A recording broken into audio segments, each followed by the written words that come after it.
So everybody wants to tell you about the results, the before and the after and the transformation.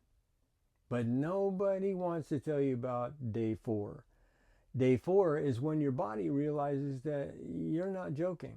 Day 4 is when the headache kicks in, the cravings scream, and every gas station and drive-through, every billboard that you pass feels like personally attacking you.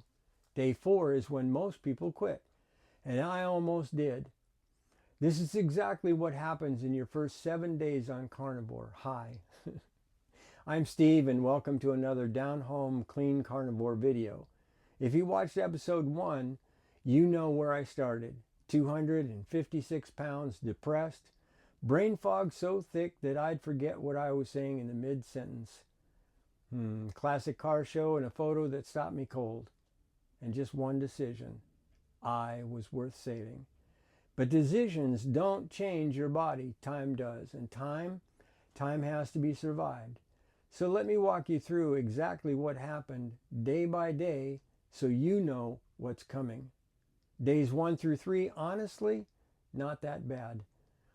You're running on momentum. You've made the decision. You bought the meat. You're in control for the first time in years. Day 1.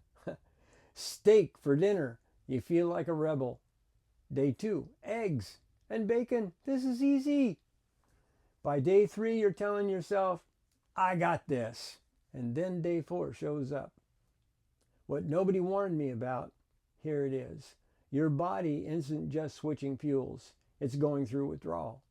Processed food is chemically engineered to hijack your brain's reward system. And when you take it away from your body, it doesn't just miss it, your body screams for it. This isn't weakness, this is chemistry. Let me tell you about my day 4. I woke up with a headache that sat right behind my eyes. Not a regular headache, not the kind, it's the kind, that makes light feel like an attack. My energy? Gone. Walking to the kitchen felt like walking through water, and the cravings? I don't know how to describe them except to say this. I could have smelled bread from 2 blocks away. And I mean that quite literally. If my neighbor was making toast and I was standing in my kitchen, I'd be holding onto the counter, having a full conversation with myself about whether one slice was going to matter. Just one slice. That's how close I came. And here's the secret that nobody tells you about that moment. It's not the food you're fighting. It's the story that's in your head. The voice that says, see, you can't do this. You never could. Just eat the toast and try again tomorrow. That voice is not you. That voice is the sound of addiction. So what got me through? 3 things. Simple, clean, finished. 1, salt. When that headache hits, it's often electrolytes. I put salt in my water. Tasted terrible. Worked immediately. Day 2, eat more, not less. When a craving hits on carnivore, you don't need willpower. You need meat. You need protein. Eat until you're full. Your body is learning the difference between fake hunger and real time for the first time in years, maybe in your life. Day 3, or 3, I should say, 1 day.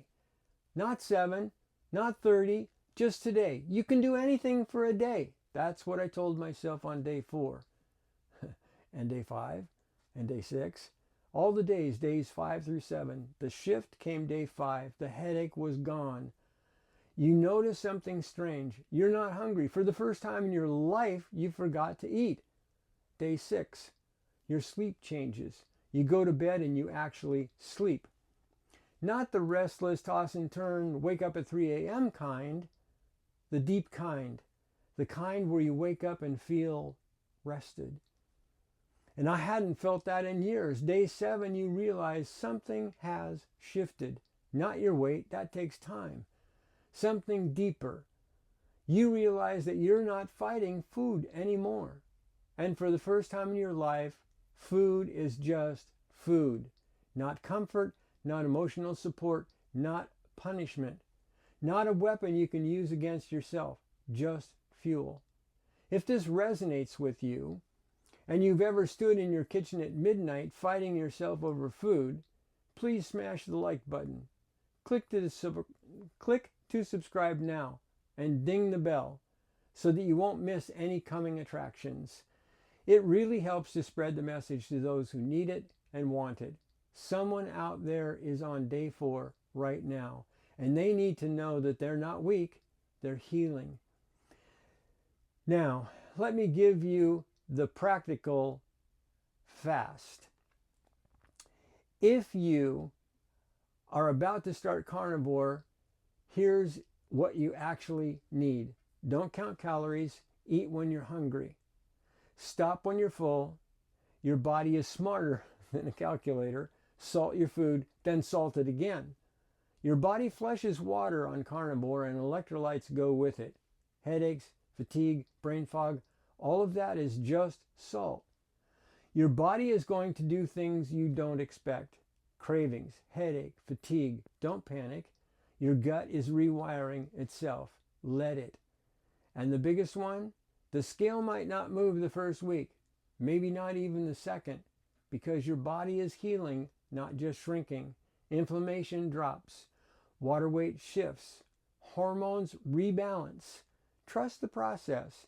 You're not losing weight, you're gaining your life back.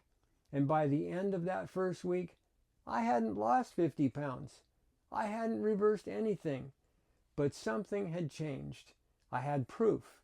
Proof that I could do something hard. Proof that the voice in my head was a liar. And proof that I was stronger than any craving. But here's what I didn't expect. Something else started happening around week 2. Something I hadn't felt in years. And I'm not talking about my body. The brain fog started to lift. And what came back first?